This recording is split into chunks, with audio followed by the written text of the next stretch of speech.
عورت اس کے قدموں کے نیچے جنت ہوگی.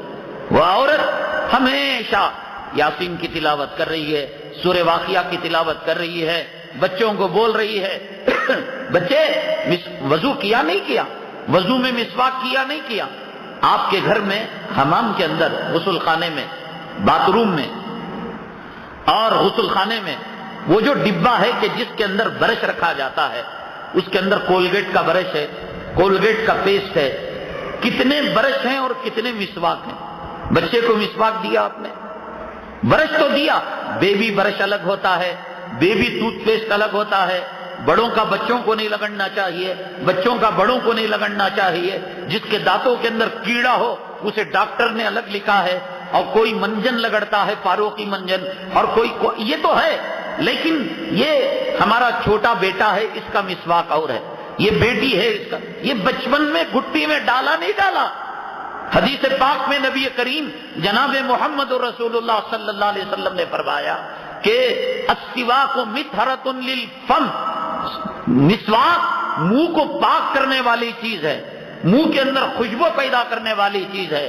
جب نبی نے سرٹیفکیٹ دے دی اور نبی نے ISI مارک لگا دیا کہ مسواک سے بڑھ کر کائنات کے اندر کوئی چیز اب دانتوں کو صاف کرنے والی نہیں مل سکتی, میرے نبی نے مہر لگا دیا اور یہ فرمایا کہ مسواک منہ کو پاک کرنے والی, اور مسواک رب کو راضی کرنے والی, اور مسواک منہ کے اندر خوشبو پیدا کرنے والی.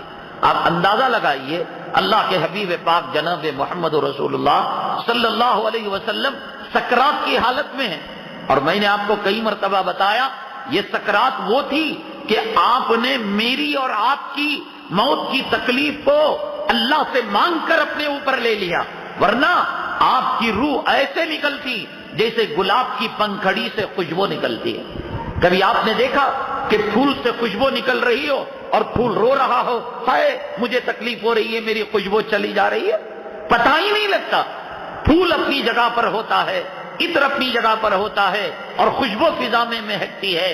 اور اللہ تعالی, اللہ کے نبی صلی اللہ علیہ وسلم اگر چاہتے تو جیسے پھول سے خوشبو نکلتی ایسے روح کی آپ کی نکالی جاتی. لیکن آپ نے یہ پوچھا کیا میری امت کی روح ایسے نکالی جائے گی؟ ملک الموت نے کہا کہ نہیں, ان کو تو بہت تکلیف ہوگی. اللہ کے نبی صلی اللہ علیہ وسلم اس دنیا سے پردہ فرماتے فرماتے بھی کتنے مہربان, کتنے رحیم اور کتنے کریم اور کتنے شفیق.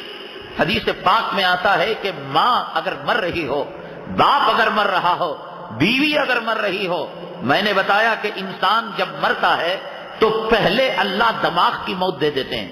یہ دل اور دماغ ہمارے جسم کے بادشاہ ہیں, یہ دماغ ہمارے جسم کو کنٹرول کرتا ہے. یہ دماغ فیل ہو جائے, پیشاب کب گرتا ہے, کیا چیز کھانا چاہیے کیا چیز نہیں کھانا چاہیے, دماغ فیل ہو جائے انسان دیوانہ ہو جاتا ہے. اب وہ پیشاب پینے لگتا ہے, پاخانہ کھانے لگتا ہے, نہ مسجد کا پتہ. تو اللہ تعالیٰ جب موت دیتے ہیں تو پہلے دماغ کو فیل کرتے ہیں. کیوں فیل کرتے ہیں؟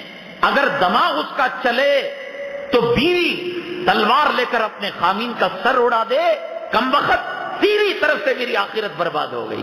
تو مجھے کہتا تھا بال کاٹنے کے لیے, تو مجھے کہتا تھا دیور کے سامنے بے پردہ آنے کے لیے, تو مجھے کہتا تھا تیرے فرینڈ کے سامنے لا کر چائے رکھنے کے لیے, کھانا رکھنے کے لیے.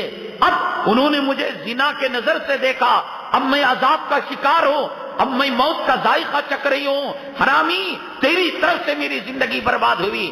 اور قریب میں کوئی چیز ہوتی اسی کو لے کر مرد کو مار دیتی. دنیا میں کوئی مرد زندہ نہ ہوتا عورت کے مرتے ہوئے, اور کوئی مرد کے مرتے ہوئے کوئی بیوی, ارے ڈائن کہیں کی, ناک سانپلی کہیں کی. میں ایک اچھا بچہ, میرے ماں باپ کا بچہ تھا, تو مجھے بنارس کی ساڑی کی فریاد کرتی تھی, ہزاروں روپے کی کپڑے کی فریاد کرتی تھی. تیرے کہنے پر گھر کے اندر ٹی وی آئی, تیرے کہنے کے اندر گھر کے اندر گانا بجانا آیا, تیرے کہنے پر میں نے بچوں کو کانوینٹ اسکول کے اندر داخل کیا. اب دیکھ, اب میں عذاب کا شکار ہوں, میں تجھے نہیں چھوڑوں گا. ڈنڈا لے گا, بیوی کے سر پر مارے گا. اس لیے اللہ نے دنیا میں دستور یہ رکھا ہے کہ موت جب آتی ہے تو پہلے اللہ دماغ کو فیل کر دیتے ہیں, اس کے بعد ڈاکٹر کے پاس لے کر جاتے ہیں، دیدے کھڑ چکے ہیں، لیکن خود کھڑانے والے کو معلوم نہیں کہ کیا دیکھ رہا ہے۔ ہاتھ ادھر کرو ادھر، ادھر کرو تو ادھر۔ یہ جو ہم ہاتھ اوپر کرتے ہیں، ہمارا دماغ ڈائریکشن دیتا ہے ہاتھ کو۔ میں جو بول رہا ہوں، ہمارا دماغ ڈائریکشن دیتا ہے، اور دماغ میں بات اللہ تعالیٰ ڈالتے ہیں تو دماغ فیل ہو جاتا ہے، نفس چلنے لگتی ہے، دل میں دھڑکن باقی ہے۔ تو گھر کے لوگوں کو امید ہے کہ بھئی ابھی کچھ حیات باقی ہے، کچھ زندگی باقی ہے، چلو